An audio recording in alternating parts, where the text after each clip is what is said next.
ఏ ఒక్కరి మదిలో అటువంటి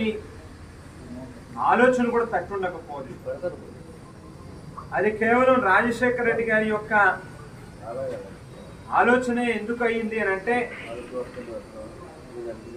ఒక గొప్ప సాహసోపేతమైనటువంటి నిర్ణయం ద్వారా ఆవేళ ఉమ్మడి రాష్ట్రంలో పాదయాత్ర నిర్వహించి ప్రజా ప్రస్థానం పేరిట పేదల యొక్క గుండె చప్పుడుని విన్నారు. కాబట్టి ఆ పాదయాత్రలో ప్రజలతో మమేకమైనటువంటి సందర్భంలో పుట్టినటువంటి ఆలోచనలు ఇవన్నీ కూడా. మరి తండ్రికి మించినటువంటి తనయుడిగా రాజశేఖర రెడ్డి గారు పేదల కోసం ఒకడుగు ముందుకేస్తే, నేను ఆయన ఆశయాల కోసం స్థాపించినటువంటి వైఎస్ఆర్సీపీ పార్టీ ద్వారా 10 అడుగులు ముందుకేస్తాను, మరింత పేదవాడికి మేలు చేకూర్చేటటువంటి సంకల్పంతో ముందుకెళ్తాను అని చెప్పి ప్రజా సంకల్ప పాదయాత్ర 3648 కిలోమీటర్లు నిర్వహించి, అందులోంచి వచ్చినటువంటి నవరత్నాల పథకాలు కావచ్చు, లేకపోతే అనేక గొప్ప సంస్కరణలు కావచ్చు, అందులో భాగంగానే ఈ రాష్ట్రంలో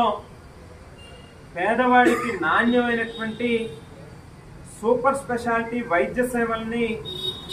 అందుబాటులోకి ప్రభుత్వమే ఉచితంగా అందించాలి అనేటువంటి ఆలోచన కావచ్చు. ఇవన్నీ కూడా ప్రజలతో మమేకమై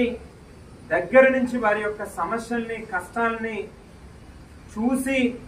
పుట్టినటువంటి ఆలోచన. మరి మనం గమనిస్తే 2024 ఎన్నికలకు ముందు రాష్ట్రం అధోగతి పాలైపోతుంది, అప్పులు పాలైపోతుంది అని చెప్పి లబోదిబోమని ఏడిచినటువంటి ఈ కూటమి పార్టీల నాయకులు ఎన్నికల్లో ప్రజల ఓట్లను దండుకోవడం కోసం కుప్పలు తెప్పలుగా హామీలనిచ్చి అనేక మోసపూరితమైనటువంటి వాగ్దానాలని నమ్మబలికి ప్రజల ఓట్లను వేయించుకున్న అనంతరం